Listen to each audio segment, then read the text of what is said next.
असीम अनुकंपा।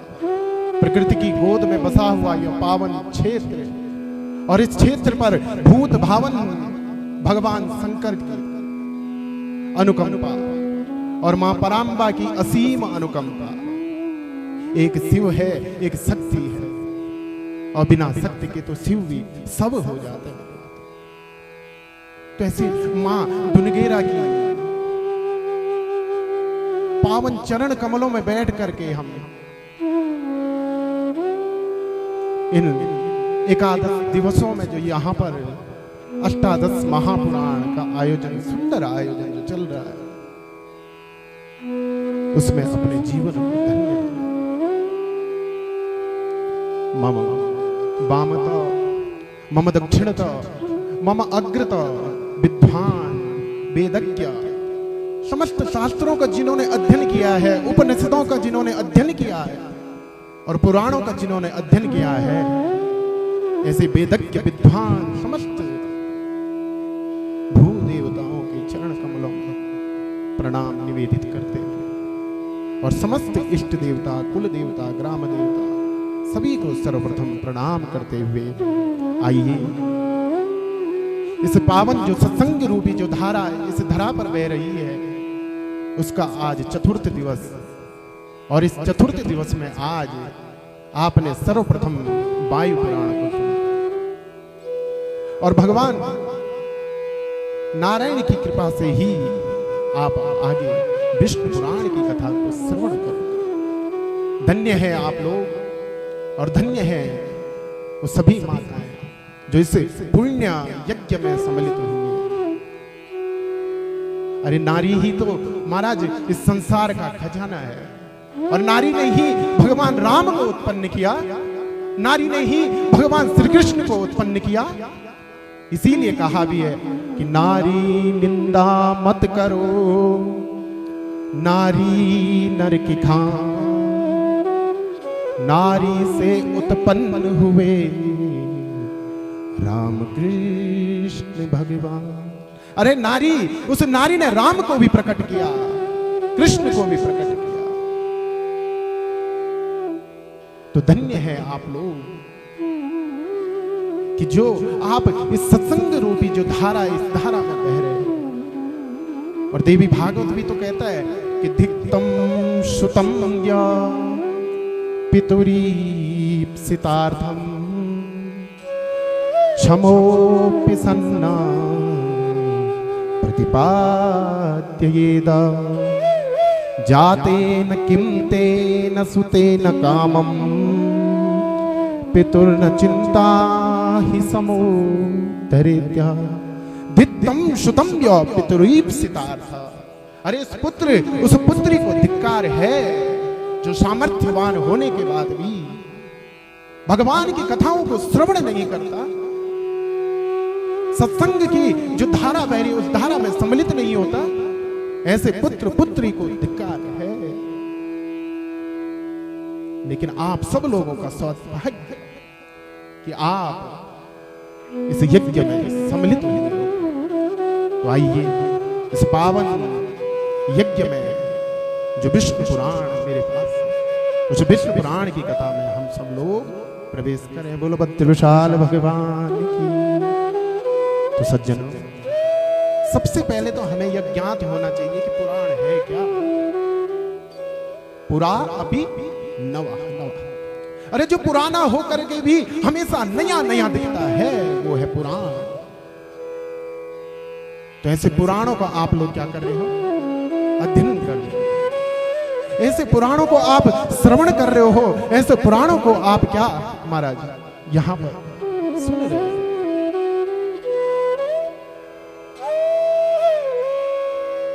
ये जो काया है ना, ये मानव रूपी जो काया है, बोले कितने लाख योनियों को भुगतने के बाद मिलती है? 84 लाख। इसीलिए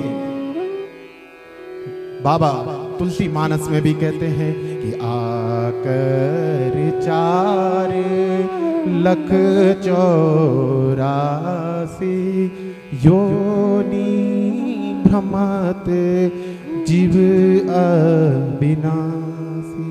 बोले 84 लाख योनियों को भुगतने के बाद ये मानव देह प्राप्त होता है। लेकिन किसी को पता है कि वो 84 लाख योनियां कौन कौन सी है? कितने लोग जानते हैं? जरा हाथ खड़ा करना। नहीं पता, सिर्फ सुना है कि 84 लाख योनियां होती हैं। तो हमारा पद्म पुराण कहता है कौन कौन सी है 84 लाख योनियां। तो कहा कि जलज नवलक्षाणि स्थावरम लक्षविंशति क्रीमयो रुद्र संख्यकः पक्षीणां दशलक्षणः त्रिंशल्लक्षाणि पशवः चतुर्लक्षाणि मानवः। गिनना जरा कौन कौन सी होती है 84 लाख योनियां। और ध्यान देना, बोले जलज नवलक्षाणि 9 लाख योनियां होती है। बोले जो जल में रहती है, यानी मछली इत्यादि जो जल में रहने वाले जीव हैं। तो 9 लाख क्या हुई? जीव जो जल में रहती है। और स्थावरम लक्षविंशति, और 20 लाख योनियां होती है जो ये पेड़ पौधे इत्यादि स्थावर जो एक जगह से दूसरी जगह। कितना हुआ? 29 लाख। गिनना, एक एक करके गिनना। और फिर क्रीमयो रुद्र संख्यकः 11 लाख योनियां होती है। कीट पतंगे कीड़े इत्यादि जो बनते हैं। कितना हुआ? 40 लाख। और फिर पक्षीणां दशलक्षणम् 10 लाख योनियों में जाना पड़ता है पक्षियों के। कौवा, तोता, अनेक जो योनियां। कितना हुआ? 50 लाख। और त्रिंशल्लक्षाणि पशवः, और 30 लाख योनियां होती है पशुओं की। हाथी, घोड़ा, कुत्ता इत्यादि। इस प्रकार से हुए 80 लाख। और चतुर्लक्षाणि बानरः 4 लाख योनियां फिर बनना पड़ता है बंदर की योनि में। इस प्रकार से 84 लाख योनियां होती है। और ये जो हमारा मानव देह है ना, ये भी तो 84 अंगुल का है। बोले कैसे? कि सप्तभित्तिकायां जीवा, अरे एक भित्ति होती है 7 अंगुल की, और मनुष्य जो देह होता है वो होता है 12 अंगुल का। और 12 गुणा किया 7, 12 सत्ता 84। इस प्रकार से ये 84 लाख योनियां हुई। और ये मानव जो देह भी है ये 84 अंगुल का है।